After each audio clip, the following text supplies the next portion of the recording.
Welcome to the Women of Color Beyond Belief Authors Circle. We are so fortunate, in my opinion, to be sitting with these trailblazing secular women of color today in their fields of choice: social work, counseling, human rights activism, arts, music, just to name a few things. Today, we're going to be giving these women their flowers and just talk about, where they started, what stands in their way and, well, our way, and how best to move forward. So let's do some slight introductions. On the panel today, we have Candace. We have Candace Gorham. She's a licensed professional counselor with a background in middle and high school education. A former evangelical minister, she founded the Ebony Exodus Project to explore the reasons record numbers of Black women were leaving the church. And in 2013, published the Ebony Exodus Project. And next we have Sikivu Hutchinson. Sikivu Hutchinson.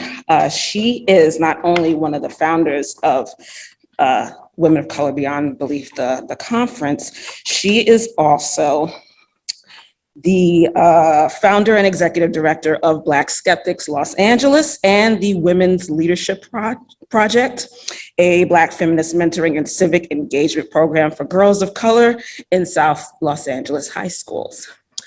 And next we have, Cheryl Abram. She's a social worker, yes, and a learning and development specialist, and evaluation thought leader, and the author of Firing God. Okay, that's a very good title. I like that. So welcome, and thank you for honoring us with your time today. So to start off, what got you ladies started in your specific fields?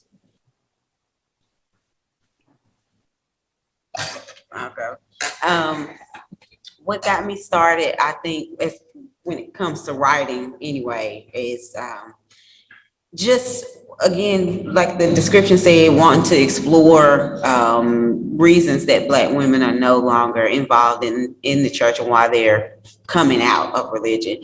I was highly religious myself, and I felt like there was a lot of stuff that could be considered abusive, definitely neglectful, that goes on in the churches, and predominantly Black churches. And once I came out of religion and I was exploring that on my own, I came across, primarily on Facebook, I came across more and more people who were more and more Black women who were non-believers and who was coming out. So of course, in like 2010, 2011, when I was doing my research, it was like, oh my gosh, there are actually other Black women out here besides me.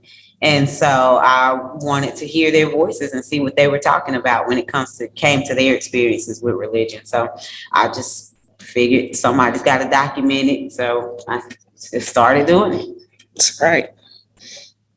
So as far as my trajectory as a writer is concerned, I actually go back to elementary school with really being interested in writing fiction, in writing prose, creative nonfiction.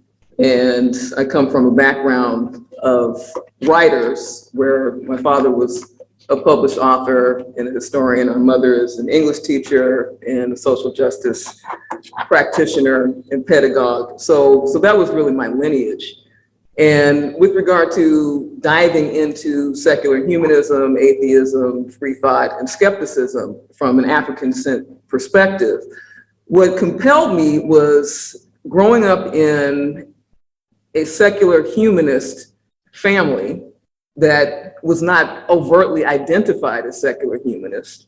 We were not indoctrinated, we didn't go to church, we didn't have that type of dynamic operating in the home as far as religious idolatry was concerned. But certainly the community that I grew up in was predominantly religious, being predominantly African American. And this was in the post-Black Power, post-civil rights movement era, 1970s into the 1980s. And so when I began formulating my first Black atheist book, Moral Combat, Black Atheists, Gender Politics and the Values Wars, what really compelled me was not just the fact that I was an unapologetic non-believer, but also the vacuum and the deficit within the broader canon of atheist Eurocentric work. And the fact that that was obviously dominated and to much of an extent is still dominated by white males. My perspective was I'm coming from a hyper-segregated South LA community that is informed by a history of spatial apartheid. For those of you who are not familiar with LA, it's extremely segmented in terms of African Americans are more or less confined to the South LA and some say South Central LA community. And that has been really the firmament of spatial apartheid in that community. And so that informed my thesis in Moral Combat, is looking at how is it that African Americans hurtling into the 21st century, supposedly post-Jim Crow, emphasis on the supposedly, living in conditions of de facto segregation and dispossession and heightened Christian fascism. Why is it that African Americans continue to be religious, and what are the institutions that prop that up in terms of granting folks access to social services, to social welfare, to solidarity, to civic engagement, to political organizing? These were some of the major themes that I explored in that initial book. So that's one tentpole. Another is being engaged as a fiction writer, I mentioned before, that I published 2 novels, most recently Rock and Roll Heretic, The Life and Times of Roy Tharp, which looks at the trajectory of an artist, African-American, a queer, feminist, and apostate, who is based upon Rosetta Tharpe, who was a premier electric guitarist who influenced folks from Elvis Presley to Jerry Lee Lewis to Johnny Cash, and really did not get her due until very recently in terms of being acknowledged as a trailblazer. So I used her work, her work and her life, her canon as a template to explore issues of sexual abuse within the Black church, of being experienced by my protagonist, homophobia and cis heteronormativity, and the trials and tribulations of a working Black woman, older electric guitarist in a white-dominated industry, the rock industry in particular, and the music industry in general, who is having to struggle at every turn, is having a real sort of existential and intersectional, if you will, crisis in her life. So that's one novel.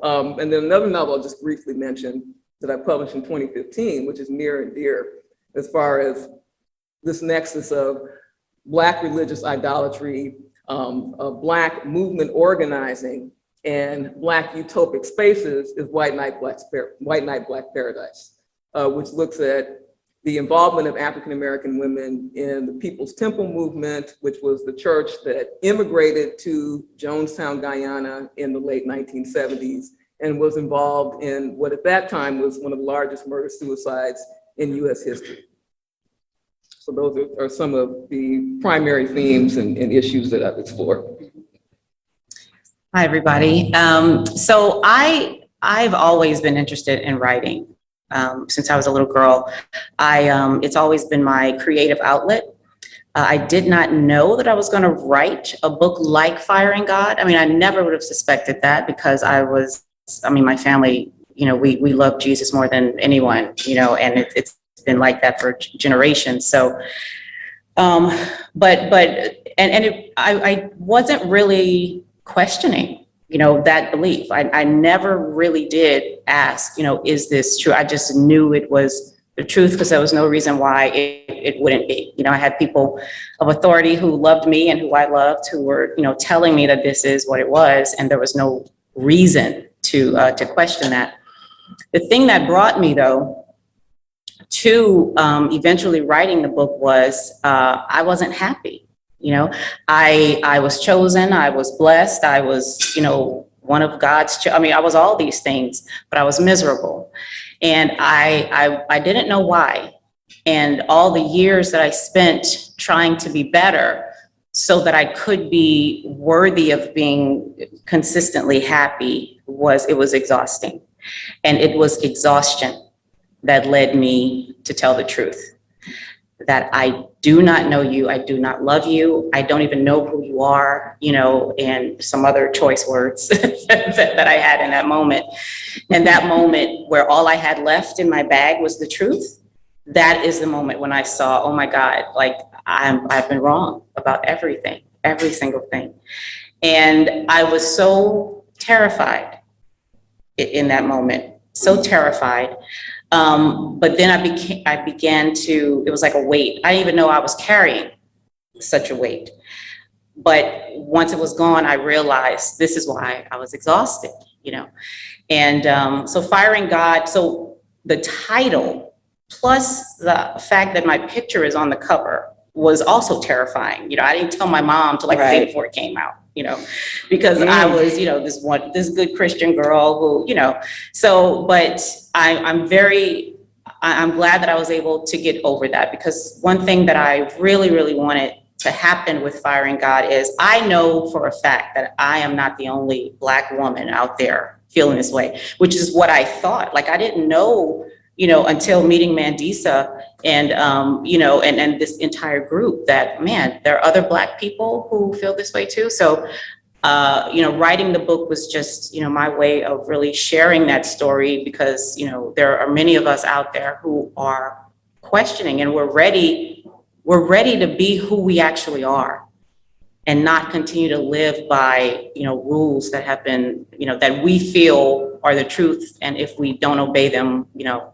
we're going to hell or something terrible is going to happen to us. It's time for us to really start living. And that's what Firing God is about. Thank you. Thank you so much. Side note, it's all my fault. I forgot the other two illustrious women of color who are joining us remotely. I apologize. I am so sorry, ladies. We have Yolanda Arroyo-Pizarro. She's a Puerto Rican writer and activist. She is also the director of the Department of Afro-Puerto Rican Studies.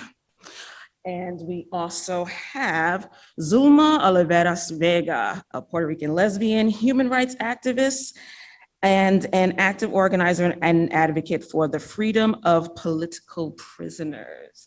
Thank you for joining us remotely. I am so sorry that I didn't introduce you ladies earlier. My apologies. So sorry. But thank you for being with us today. And so I pose the same question to you. To the both of you, what got you ladies started in your fields? Thank you. And don't worry. If you don't even mention it, I was maybe thinking that it was part of the agenda because we were remote. So it's okay. Oh, no, that was totally my fault. No, thank you. It's okay. Usually I start talking, but since English is not my first language, I'm going to pass the baton to Zulma, and she's going to start, and then I will. Oh, sure. No problem. And usually from my Afro-queer feminist anti-racist way of teaching, I let Yolanda begin and give her my space. But if it makes her feel more comfortable, we're here to collaborate as a team. So like they mentioned, my name is Zulma Oliveras-Vega. I grew up on the southwest part of Puerto Rico with a background of a very Catholic family. I'm the oldest of 5 daughters. So for me, from the beginning, it was really hard. Sundays were really hard for me because I had to give the example to my sisters to dress up and go to church. Yeah. And so me as an adult who identify as a non-binary, butch, two-spirit person, I didn't know that was my struggle since I was little, for my gender expression that I couldn't handle. For example, wearing feminine clothes like my sisters. So for me, church was also very hard because I always was asking God, if you are so great, how come I am a survivor of sexual assault? And so it just led me to ask so many questions that I couldn't get an answer. And for me, the better connection was with nature.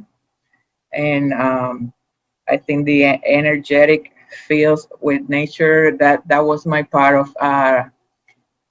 of going to those churches instead, to the river and to the ocean. Those were my churches at that time. And even though it caused me trouble as a young person, I needed to stand up and break the ice for my sisters because I didn't want to project something that I'm not to them. So it was kind of hard to break the ice in so many ways, but here I am. I went to college for sociology and I played volleyball, and then I went off to San Francisco for a counseling degree, and I think that was the key point for my life in activism because I got involved with the Dyke March for the 10 years that I was there, and I began to realize and embrace that being Puerto Rican is also learning that Africa is not on my skin, but it's in my soul. And the same thing with the indigenous blood. And so it helped me to understand more from my colorism, how my privilege got me to where I am. And and being with Yolanda has been also very educational in terms of the anti-racist work that we do. And sorry. And Sorry about that. yeah, we had an alarm going off. So um,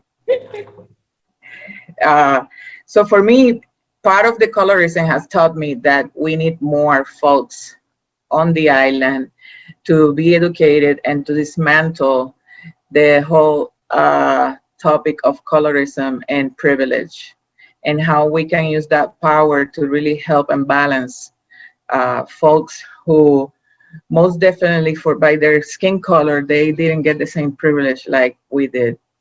And so my focus right now is I work educating service providers in Puerto Rico to eradicate sexual assault and domestic violence, and also with the Trans Task Force. I've been focusing on young adults that have been doing couch surfing due to the intrafamiliar violence that has been caused by them coming out as trans people or non-binary or from the LGBT two-spirit. So it's a lot of work to do, but writing for us is another way of healing and a way of educating and a way of expressing not just information, but also can be fun and for pleasure. And I really appreciate this space to be here today. Thank you so much. Also, I apologize if, since you identify as trans? I identify as non-binary two-spirit. Non-binary, yes. Okay, so if I misgendered you, I apologize for that. But I understand. Okay. It's okay. Well, thank you. Thank you for having us. First of all, I think this Congress, these meetings are so important.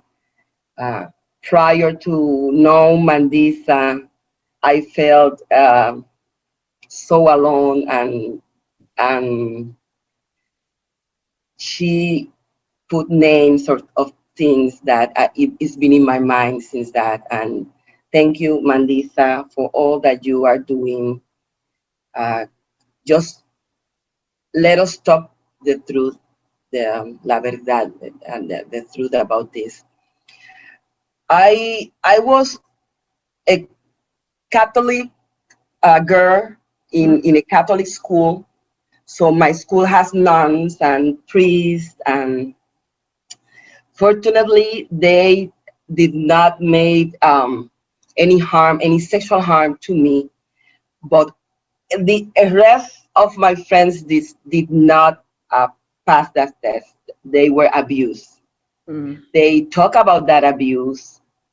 They they try to denounce that abuse. I try to denounce that abuse even at an early age, saying that there been abuse. And I don't have to make, the story. We all know what happens there. The silence and the complicity and the lack of justice that these religions said that they have and they do not have. It's just a cover up. So I'm telling this because since I was literature, books, stories, and novels accompany me. They've been with me. And I started writing at a very, very early age. I won my first award in 3rd grade, and then another important literary award in my last year of high school. And that was the point of no return for me. That was the moment I said, I'm going to be a writer, and I'm going to be a writer of things that are very uncomfortable. And I said this with the most humility. Knowing how to write, knowing how to grasp the story, and to make that story so unbelievable and make those details that impact other people's lives, make me know how a holy book is constructed. Mhm. And in doing so, at that point, I realized I was automatically an atheist, because I knew how people use those words, those stories, to manipulate other people that do not have that access. So instead of doing the same that religion has been made, I try to make an army or a lot of writers and make these workshops of writing and trying to put them in the same space I was, to have the aha moment, the epiphany that this is all superstitions. This is all, this not has anything to do with the real world, and we are being oppressed by these lies. So in doing that, what most worked for me as a now an Afro lesbian writer, because I then went out of the closet, and a parenthesis, Zulma and I get married in Puerto Rico in 2015. We were the first gay couple, the first lesbian couple to get married in the island, and our celebration, our boda, how do you say boda? Our wedding was celebrated by a humanist, by an atheist secular person. So that went, to all the news outlets. This first couple in the LGBT community is even non-religious, so that also helps. So I close that parenthesis, but as you can see, our struggle, our life has been trying to dismantle these lies.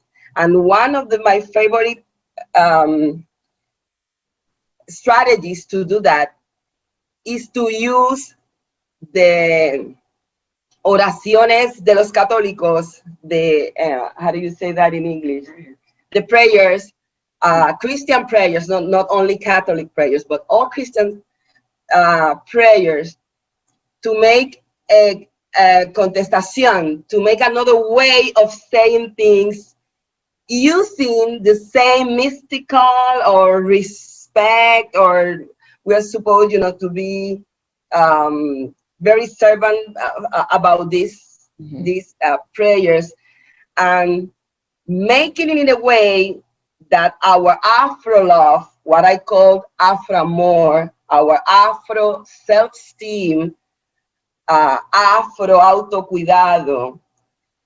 We are all of us, Afro divas and Afro divos. I try to do that in what I write. And for example, if you if you can think of maybe a Christian prayer like Almighty Father, I don't know, is that the correct name? Padre Nuestro, our Father who is in heaven. Remember that prayer. I use it in a way that says, at some point, I ask, this supposedly our Father, the king of the patriarchy in this war, I asked him, where were you during the Orlando massacre that so many sisters and brothers, queer brothers, LGBT brothers of mine have died that day? Where were you? Yes. And things like that. For example, there is another prayer, and I'm going to end this part with this. The creed, el credo, creo en Dios Todopoderoso. This is a creed that some Christians says to the deity that they believe in. And I use my Afro hair. I create an Afro hair creed because things like that, my beautiful skin color, my beautiful hair, my beautiful Afro nose, Afro mouth, in reality is the things that we need to focus on in order to denounce the oppression and in order to reclaim justice, Afro justice, Afro reparación. Thank you. Thank you for that. And as a survivor of 8 years of Catholic elementary school, I am definitely in solidarity with you. Even though we didn't have nuns, but they did have a church and a rectory. So we did have priests. You know, we had to, go get the ash put on our foreheads on Ash Wednesday and all that stuff. So solidarity with you. Okay, so as non-religious women of color, how do you navigate fields that often favor male and mostly white authority?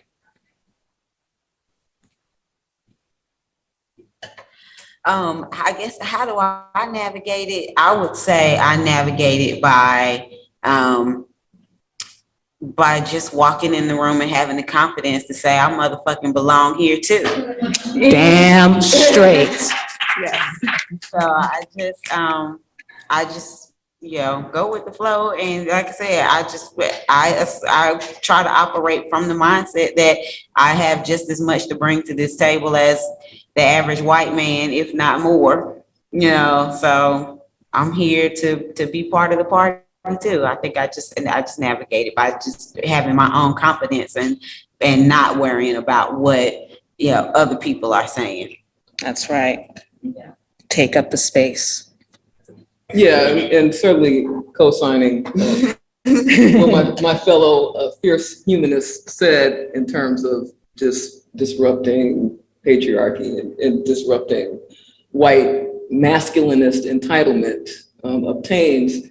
But I think it's also important to look at it in terms of just the overarching global as well as domestic context that Black women exist in, and Black women across the spectrum of age and class and secular to religious identification. Mm-hmm. That more often than not, we're in fields where we are disenfranchised and we're marginalized as far as our pay is concerned, as far as our benefits are concerned, as far as our protections are concerned, as far as not having access to childcare, not having access to overtime pay, not having access to retirement, being in the trenches with that fight in public sector unionization, which is where I'm coming from. I mentioned before, I'm a shop steward for SEIU 721, and 721 has been invaluable in terms of procuring those rights for rank and file workers in LA County and beyond,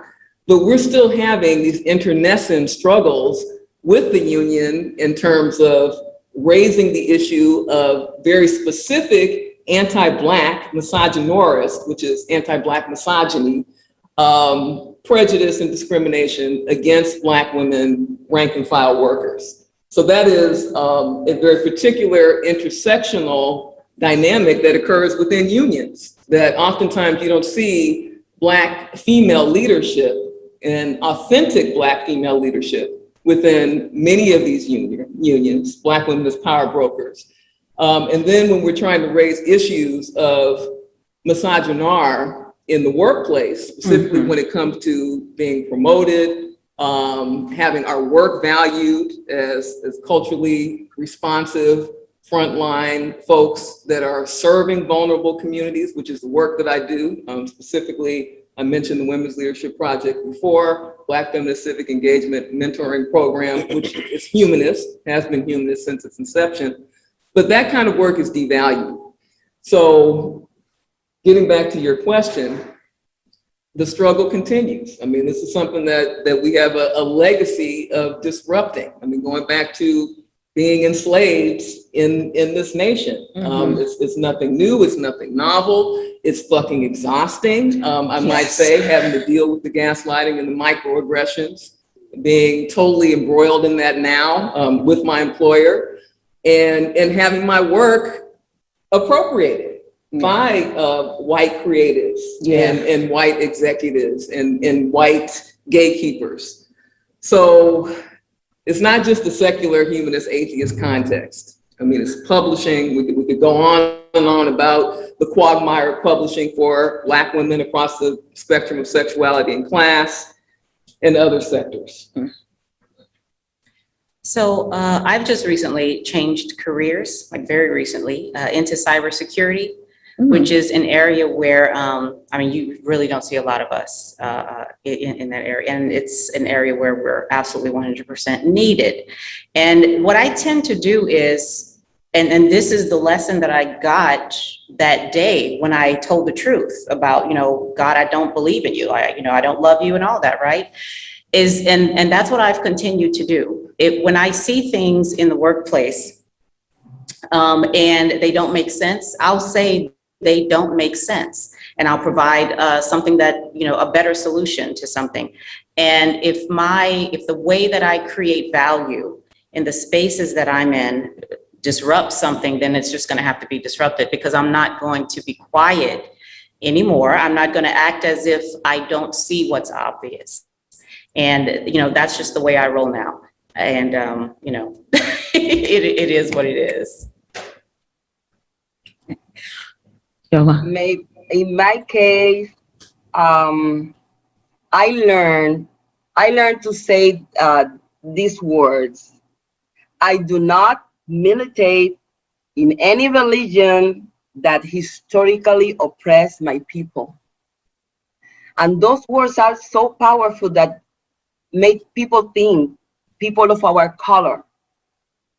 Because what happens here in Puerto Rico is that all anti-racist and all Afro-feminist movements start or end with a prayer to some kind of a god.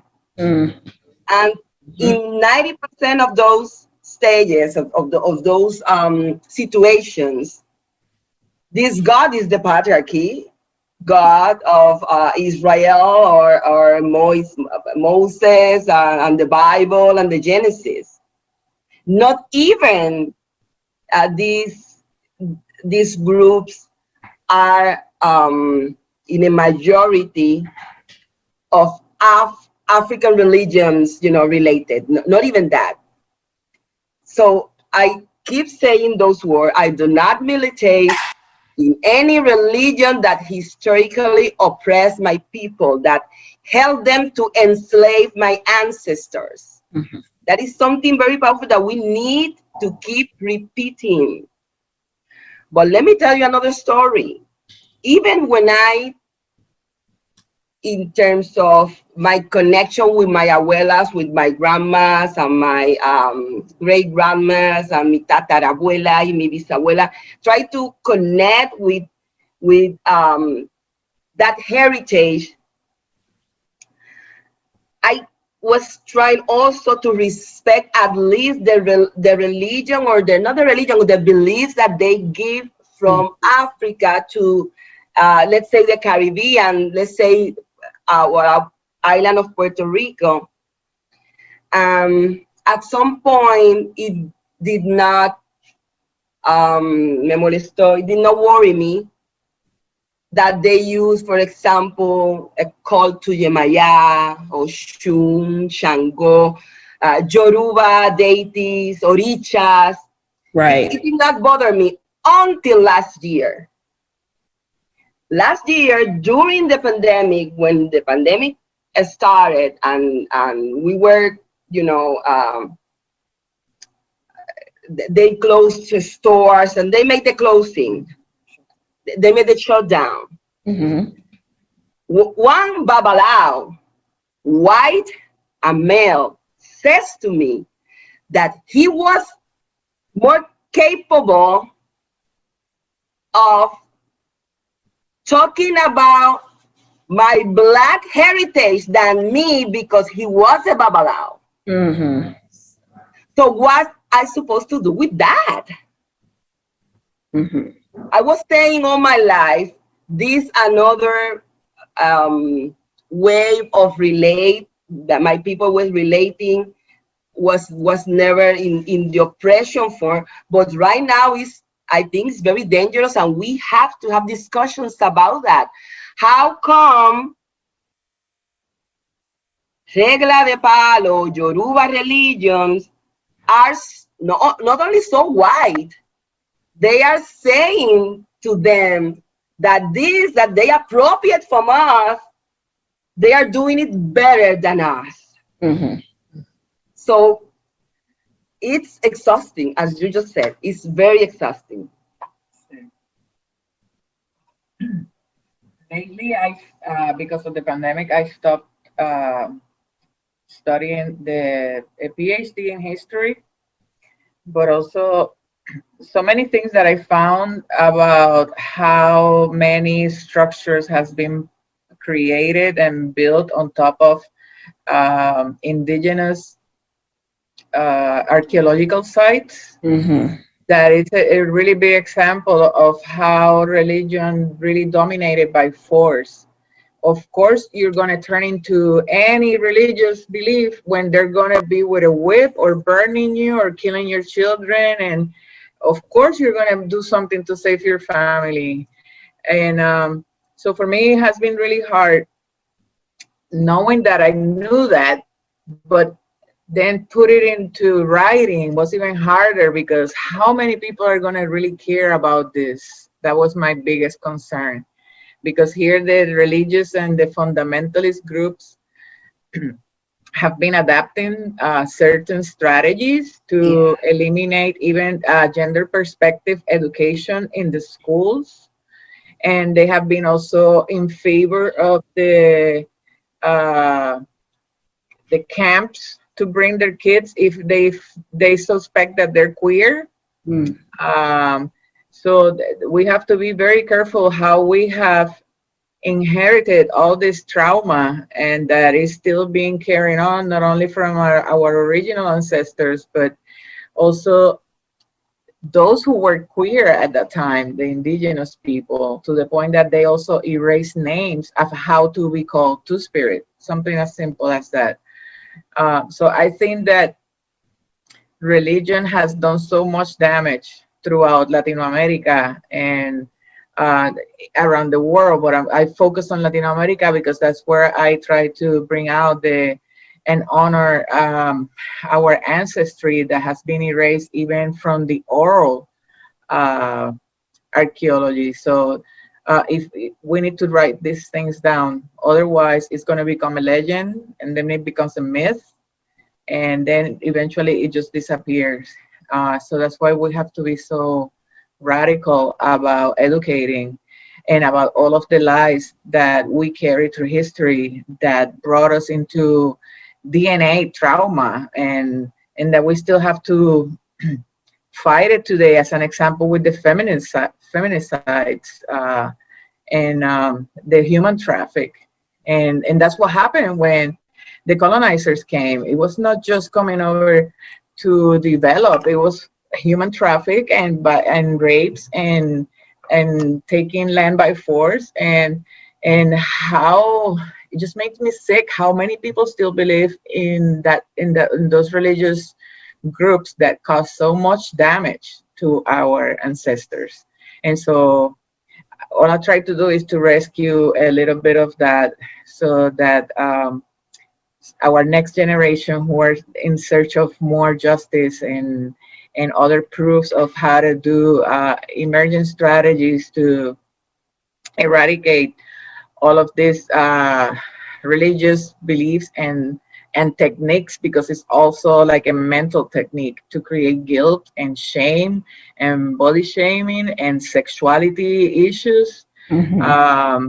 So I think that there's a lot of work to do, but I think if we focus in our own communities and think locally, but act locally, but think globally, things like this conference is a good example that we're doing something globally.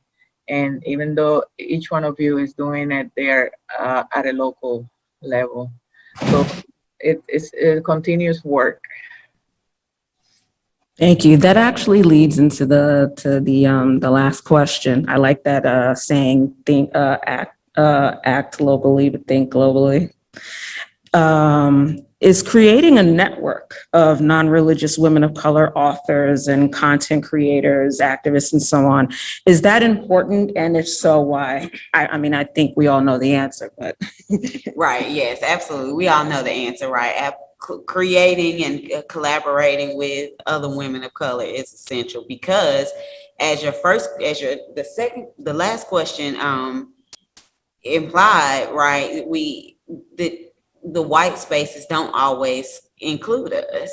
And so that's why it's important to put together events like this. That's why it's, Mandisa and I talk about how we are always, I feel like she's like one of my biggest fans, like she's a cheerleader for me. She always looks out for me. And I'm always explaining to her how thankful I am that she's, took me along on her journey. And, I guess she might say that she feels the same way about me because she's in my first book. But I think that it's critical, when we think about like the 5 Fierce Humanists article on the Humanist magazine, that was orchestrated by Sikivu, right? You had sort of orchestrated that. And it's like, we are the ones that are creating our opportunities. We're the ones that are creating content that's relevant to our issues. And so I think having those networks and those relationships is critical just for being able to get access to certain spaces. We pool our resources and then we can do something big like put on a conference. So I think it's important to have those relationships. Yeah, absolutely. And this has been a signal platform for amplifying solidarity among women of color, specifically African-American women, given that we are at the forefront of social justice and anti-racist free thought activism in the US. And I just want to signal boost something that Women's Leadership Project is doing in a few weeks. Last year, during Domestic Violence Awareness Month, we convened the Standing for Black Girls Coalition, and it's designed to amplify the fact that African-American girls have some of the highest rates of sexual violence, sexual abuse, and sexual harassment in the US. 60% of African-American girls will experience some form of sexual abuse by the time they're 18. So we need to keep underscoring that. We need to keep amplifying the atrocity of that and the invisibility and erasure of that within mainstream discourse. And so Standing for Black Girls is designed to lift up the voices and the struggles and the experiences of Black girl survivors, specifically across sexual orientation, queer African-American girls, femmes, as well as non-binary African-American children who are experiencing these disproportionate rates of sexual violence and sexual predation, as well as sex trafficking. I think that was invoked by Yolanda, that we have these outrageous rates of sex trafficking, child sexual commercial exploitation in the US, where Black girls have some of the highest rates of being sex trafficked. Yet we typically see white girls and non-Black girls being touted as having the highest rates of sex trafficking. And that's a whole other dissection and deconstruction in terms of the contradiction of that and the violence of that as far as Black girls' lives. So we're having this rally on October 16th, featuring survivors, cross-generational, but primarily focusing on Black girls' voices. And it's tied to policy initiatives and policy change that we want to see within LA County. We want to utilize this as a model for civic engagement for African-American girls in the LAUSD school system, as well as overall in the state of California. Hashtag #MeToo has been abysmal when it comes to foregrounding the experiences of Black girls, not just with being sex trafficked and being victims of sexual predation, but also being victimized by high rates of policing, high rates of incarceration, high rates of overall criminalization and surveillance. And these are issues that have absolutely and abjectly fallen out of the mainstream discourse of the now third/fourth wave women's movement. So these are things that we are pushing for within secular humanist, free thought, and atheist spaces as well. And getting back to your original query, that yes, that is critically important to continue to raise intersectionality and to continue to underscore the nexus issues that Black girls on the front lines are experiencing at disproportionate rates. So the world needs our perspective. It really, really does. And where I am right now in the new career that I've just started in cybersecurity, like right now, as we're talking, there is a version of Christopher Columbus discovering America, what is going on in cyberspace. Human rights of people when it comes to how we interact in the digital world, is something that is not addressed. And with the individuals in charge, it's not going to be addressed, okay? Because they don't want it addressed. You know, there is a lot of, like, there is literally real estate in the digital world. Like, seriously, the same way there's real estate in the physical world, there are things to be had. But because, you know, many of us are ignorant to what is actually going on out there, you know, we don't see it. There's a takeover that's going on.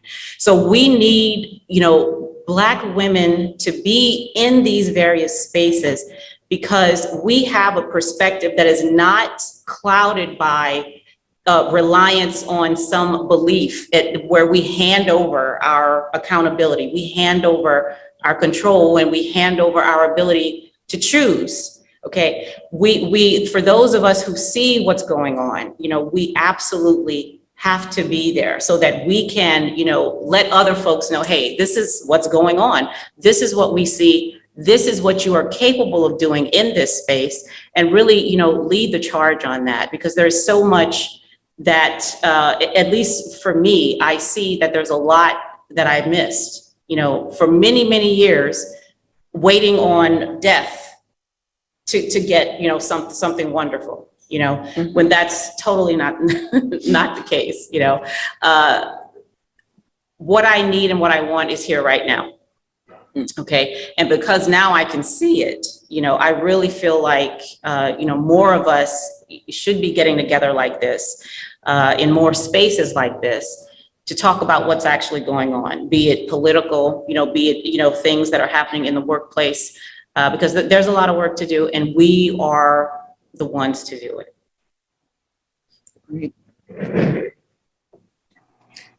We, Zulma and I work in a few initiatives in Puerto Rico. I'm going to talk about just two of them.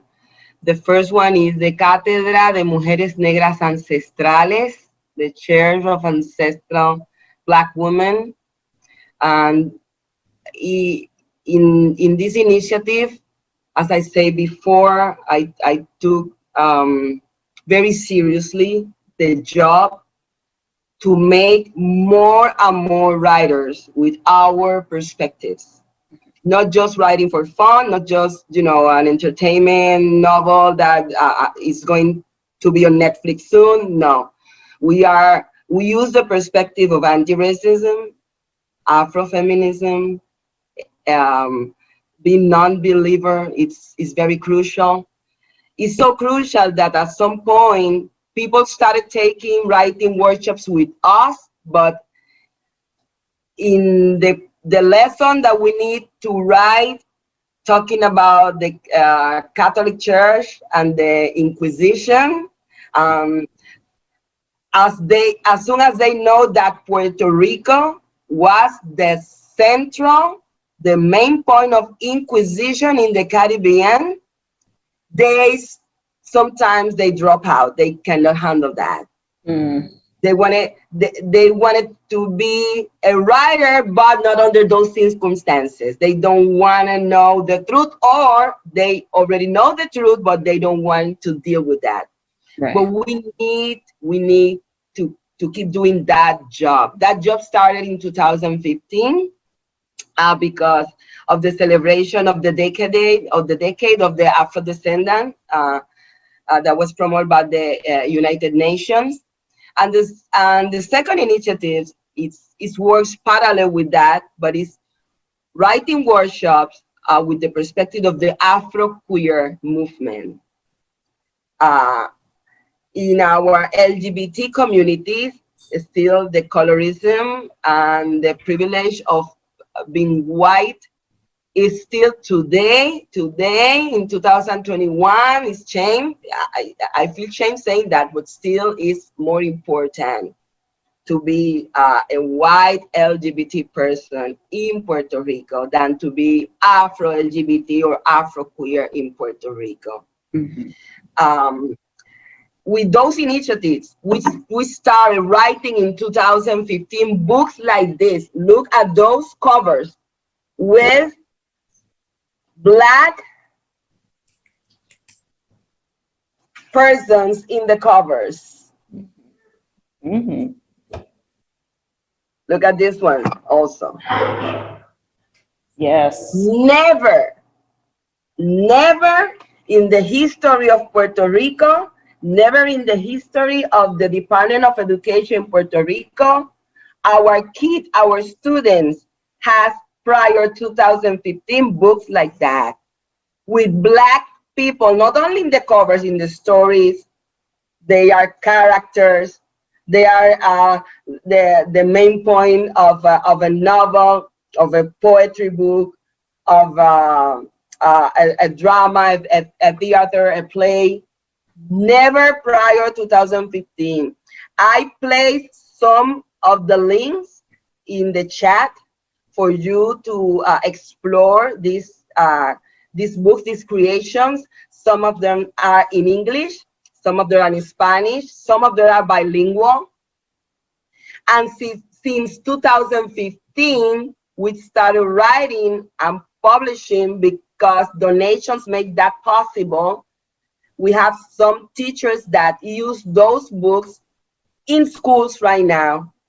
And since 2015, we have been able to write more than 60 books with those characteristics. So we want to keep doing that. That's why I place the links there. And we think that this is the correct answer, the correct path to an Afro reparations, Afro justicia, Afro justice for all of us. I mentioned earlier that writing is a way of healing and educating, and we need more anti-racist curriculums in any schools or any universities. Yolanda is always asking their own students, rip the page in half and look how many Black authors or characters are there in your curriculum and request your professor to give you some. So I think that's another way of reclaiming and asking for more history that we were not given. And for me, as a person of color, but also realizing my colorism, I try to recruit people of my skin color. And I try to tell them, you know, how it is to have privilege and to have power, and try to use it in the best way of the person next to you if their skin color is darker. And so I will continue doing that kind of work, because I know that it's not the job for only women, and not the job for only women of color or queer Black women. Also white folks and men also have to get involved, so that this can really work out. And I have been learning a lot with this new generation in Puerto Rico, because the queer generation here are people of color and visibly Black. And so for me, trying to provide them options for safe housing, that has been one of the goals in terms of doing something radical here, even if it requires to rescue empty schools and then deal with the law. So right now, there's a lot of people coming from the diaspora doing this kind of work. And so it makes me happy that other folks are coming back to the island to help out with their privilege and to do things like land reparation. Folks have been like buying land, and they give it away to some of the Puerto Ricans over here as a way of reparation, and they want us to do something with it. So I think there's so many ways now to organize and to do all of this kind of reparations, but I think it's very essential to take it to the schools and dismantle the whole system that has been lying in the history books from the beginning. Absolutely. Okay. Well, thank you so much for your time today, ladies. We're going to conclude the discussion here. Let's see, because I know we're running over a bit. But let's see. I think we can do maybe a quick 5 minutes of a, oh, no Q&A? Okay, I'm being,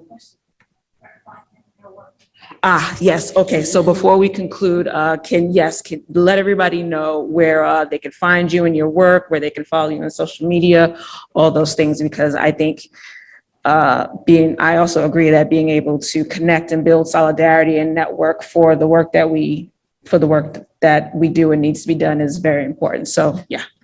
You can find me Facebook at Ebony Exodus. Twitter is at Ebony Exodus. And my books are on Amazon, Borders, Barnes and Noble, Audible. So, yeah. And everyone can find my stuff at SikivuHutchinson.com, and everything else is there. Fire and God is on Amazon. And if you would like to follow my cybersecurity channel, I have a YouTube channel called Person-Centered Cyber, where I talk about human rights and cybersecurity. For me, you can find in Facebook Trans Task Force Puerto Rico, which is the page from my job that is a coordinator of Peace for Women. And through Yolanda. We have Instagram, Facebook pages, but more importantly, we have a page in Amazon that all of you can see our works there, and you can buy books, and doing that makes a great difference. I'm not sure if we have the time for read one poetry. I was saying yes, I have a very quick one. I don't know if we have the time. Yeah, yes, the poetry session is okay. It's gonna be later then. It's gonna be reintroduced. It's okay. So you will be able to hear our work. Okay. Thank you. Okay, thank you so much, guys. Sorry that we were running over in time, but thank you for sticking around and celebrating all these secular women of color in their works. Thank you so much.